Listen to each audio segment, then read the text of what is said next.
এসেছিলেন দুনিয়াতে কত বছর বাদ একটু বলো? 63 বছর। নবী 23 বছর কেটেছিলেন শুধু আমাদেরকে নিয়ে, যে আমার উম্মাতিরা তারা কিভাবে নামাজি হলেন। জমি জায়গা লেগে রসুল কাঁদেনি, মার খাইনি, মার খেতে শুধু আপনার আমাদের জন্য। আল্লাহ রসুল যখন ইন্তেকাল করবেন, মৃত্যুর সজ্জা ছটফট করেছে। তো নবী কলিজা টুকরা বিটি মা ফাতেমা জোহরা রাদিয়াল্লাহু তাআলা আনহা, উনি কাঁদছেন, চিন্তা করছেন আব্বা মারা গেলে আমি আর থাকতে পারবো না, আব্বাকে আমি আর দেখতে পাবো না। তো নবী ফাতেমাকে ডেকে বলেন, বিটি ফাতেমা একটু কাছে এসো। মা তুমি কাঁদছো কেন? বলে কাঁদছি আব্বা মরে গেলে আমি কি করে থাকবো, আপনাকে কোথায় পাবো? তো নবী বললেন, বিটি ফাতেমা তুমি কেঁদো না, আমার ইন্তেকাল করার পর 6 মাস পর তোমার ইন্তেকাল হবে, বলুন আলহামদুলিল্লাহ। নবী বলেন, বিটি ফাতেমা মৃত্যুর পর আমাকে কিয়ামতের ময়দানে কোটি কোটি মানুষের সমাগম। ফাতেমা বলেন, আব্বা কিয়ামতের ময়দান আপনাকে কি করে করবো, পাবো কি করে? তো বললো, মা রে তুমি আমাকে মিজানের পাল্লার কাছে দেখতে পাবা, যেখানে নেকি আর গুনাহ মাপা হয়। বলে আব্বা ওখানে যদি না দেখতে পাই? বলে পুলসিরাতের ব্রিজে দেখতে পাবা। ফাতেমা বললেন, আব্বা ওখানে যদি না দেখতে পাই? তো বলেন, মা তুমি জান্নাতের পানি যেখানে কাউসার পানি বিলাবো সেখানে পাবা। হে বেটি ফাতেমা, শুধু তাই নয়, তুমি আমার সাথে জান্নাতে যাবা, জোরে বলুন সুবহানাল্লাহ। ফাতেমা তুমি কেঁদো না, তুমি হাসো। ফাতেমা হাসতে হাসতে চলে যাচ্ছে। ফাতেমার একটা সন্তান মা ছিল, মা আয়েশা সিদ্দিকা রাদিয়াল্লাহু তাআলা আনহা, নবীর অর্ধাঙ্গিনী বিবি। আর এই ফাতেমা ছিলেন খাদিজার বিবি, আয়েশার বাচ্চা ছিল না। তাহলে কিন্তু তবুও তো আয়েশা ওনার মা হচ্ছে নাকি, যেহেতু বাবা আর স্ত্রী। তা আয়েশা বলছেন, বিটি ফাতেমা তুমি কাঁদতে কাঁদতে বলে আবার হাসতে হাসতে একটা ব্যাপারটা কি? তখন বললো যে আব্বা বলেছে যে আমাকে জান্নাতে আমার সাথে যাবে। আয়েশা বলেন, মা আমার কি অধিকার কম? বলে কি? তাই না বলছেন, যুক্তি করে নবীর ঘরে অগ আম্মা পিটিতে, অগ আম্মা পিটিতে, কাহার আগে কে যাবে সেই খোদার জান্নাতে, বলুন সুবহানাল্লাহ। আয়েশা ফাতেমারা কি আগে জান্নাতে যাবে?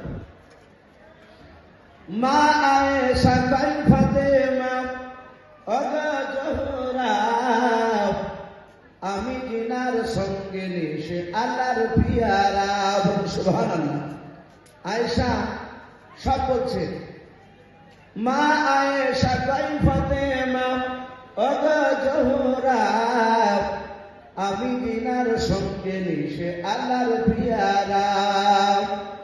পিতা আমার আবু বকর প্রথম ইমানদার, অগ প্রথম ইমানদার, সব বিবিদের চেয়ে বেশি আমার অধিকার, সুবহানাল্লাহ।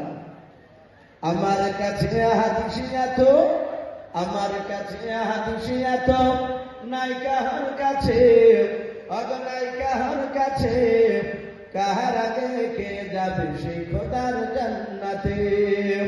যুক্তি করে নবীর ঘরে অগ মা পিটিতে, অগ আম্মা পিটিতে, কাহার আগে কে যাবে সেই খোদার জান্নাতে।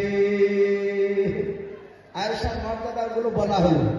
এবার ফাতেমা শুনে বলছে, মা ফাতেমা বলে, ও মা ঠিক বলেছ, ভুল বলেছ তা বলেনি। মা ফাতেমা বলে, ও মা ঠিক বলেছ, এত কথার মাঝে তুমি আসল ভুলেছ। সব ঠিক আছে, কিন্তু আসল ভুলে গেছো।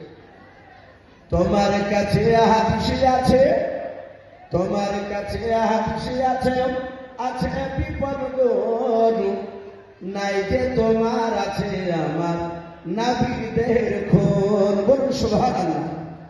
নবীর খুনে ফাতেমা তৈরি, নাই যে তোমার আছে আমার নবীর দেহের খুন। কেমন স্বামীর খুনকে তুমি রাখবে পিছেতে, অগরা তুলে পিছেতে তোমার আগে জান্নাতে যাব। আবাদান নবী বলেন যে যুক্তি করে নবীর ঘরে অগা আম্মা পিঠিতে অগা আম্মা পিঠিতে কাহার আগে কে যাবে সে খোদার জান্নাতে।